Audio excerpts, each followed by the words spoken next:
Les podcasts de la Forge de l'Histoire.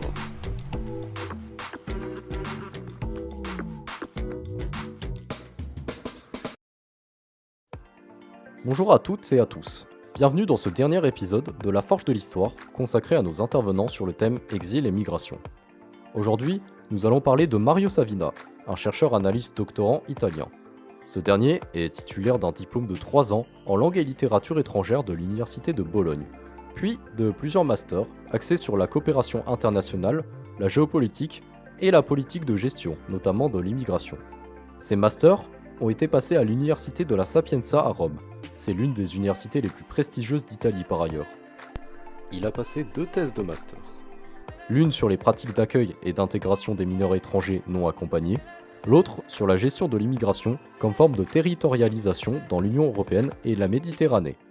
Il travaille actuellement depuis 2022 sur sa nouvelle thèse concernant les politiques d'accueil et d'intégration en Italie des réfugiés venant de Libye et de Tunisie. On est donc sur un auteur qui est très impliqué dans les enjeux de l'immigration dans son pays, ayant notamment fait un article scientifique sur l'évolution de la législation sur l'immigration en Italie. Il est aussi conscient des enjeux de l'immigration à l'échelle de l'Union européenne, ayant aussi fait un article sur les enjeux d'une véritable coopération européenne à propos de l'immigration. Le résumé de la conférence. Aujourd'hui, nous allons faire un rapide résumé de la conférence de Mario Savina qui portait sur les politiques migratoires et flux humains en Méditerranée au XXe siècle, le cas des Italiens rapatriés de Libye et de Tunisie notamment. Durant cette conférence, Mario Savina nous a expliqué qu'après différentes décolonisations, il y a eu un accroissement des réfugiés italiens venant de Libye et de Tunisie. Cela est dû à différentes raisons, comme une instabilité économique, des persécutions politiques ou encore des fragmentations territoriales entre anciens coloniaux et populations locales, entraînant des migrations forcées. En effet, il y a une présence historique des Italiens en Libye. Mais après la Seconde Guerre mondiale, cette présence est remise en cause, excluant petit à petit la communauté italienne de Libye. Les Italiens quittant la Libye pour des raisons économiques et pour des raisons de sécurité personnelle, les tensions grandissaient petit à petit. 20 000 Italiens ont quitté la Libye. Une fois arrivés en Italie, ces derniers étaient parqués dans des camps de réfugiés et surtout étaient traités différemment des Italiens de souche, car il y avait des différences culturelles et sociales notoires. C'est à peu près la même configuration pour la Tunisie, où cette fois environ 60 000 Italiens ont été contraints de quitter le pays. Parfois, les Italiens réfugiés venaient en France pour être plus facilement acceptés et avoir du travail. Cette conférence a vraiment permis d'en apprendre plus sur l'histoire postcoloniale et les migrations des coloniaux. Et maintenant, l'interview de Mario Savina va nous donner de plus amples informations. Les interviews de la Forge de l'Histoire. Et maintenant, nous allons interviewer Monsieur Savina qui est venu d'Italie. Un grand merci à lui d'avoir accepté cette interview. Bonjour Monsieur Savina. First questions, what led you to choose your current thesis topic? Okay, good afternoon. Before starting my PhD, I was working on the issues of migration and on the issues of the relations between Italy and Libya, both historically and currently. So the choice of the topic of my doctoral research project was a consequence of this. Okay. What types of sources are you currently using for your thesis? Well, after a first phase of studying bibliographic material, bibliographic document like a book, articles, magazine, newspaper, chapter of book, etc. and go on, I started consulting historical diplomatic archives in Italy and for example also here in France.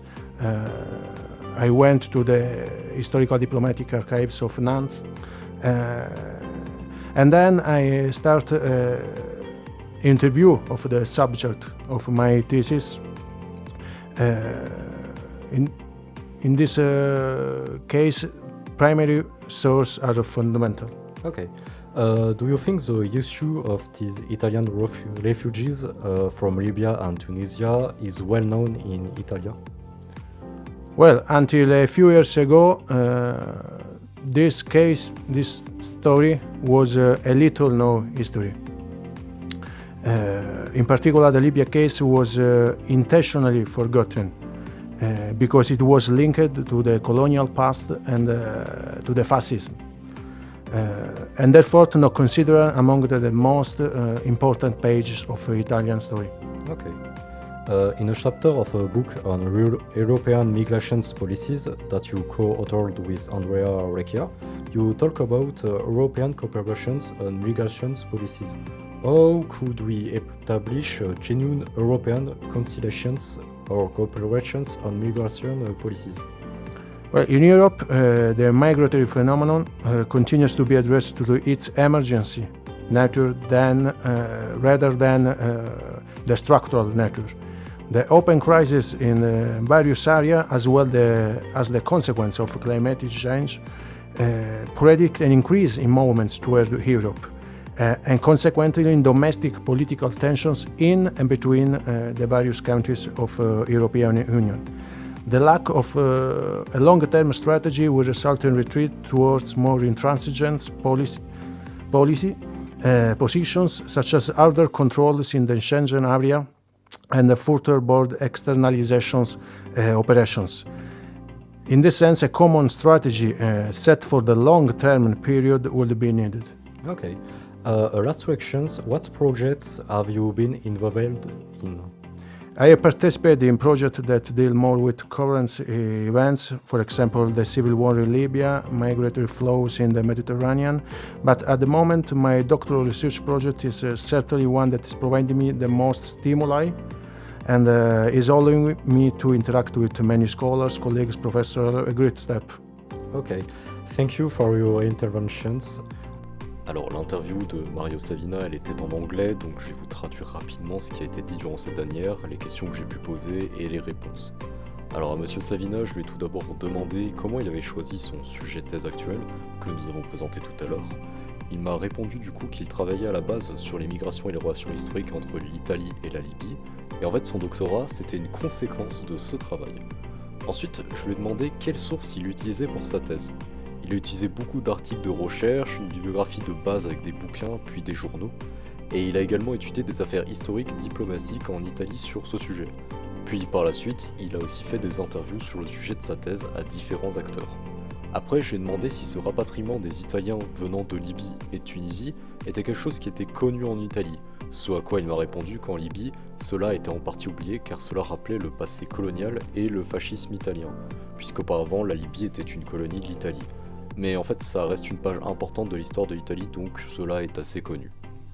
Par la suite, je l'ai interrogé sur comment pouvait-on instaurer une véritable coopération européenne en ce qui concerne les politiques migratoires, suite en fait à ma lecture d'un chapitre qu'il avait coécrit avec un autre auteur. Sa réponse fut que du coup la coopération en Europe à propos de l'immigration, elle devait être considérée comme une affaire urgente à régler, notamment en raison des crises et d'autres facteurs comme le changement climatique. Donc selon M. Savina, il faut selon lui instaurer une stratégie de gestion de l'immigration à long terme entre tous les pays d'Europe pour une véritable gestion. Enfin, je l'ai interrogé sur les projets auxquels il a participé. Il a pris pour exemple un projet sur la guerre civile en Libye et son impact sur les flux en Méditerranée. Il a également participé à des colloques entre historiens en Italie.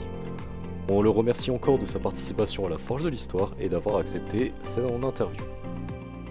C'est ici que se conclut cet épisode de la Forge de l'Histoire et n'hésitez pas à suivre la série sur Radioactive.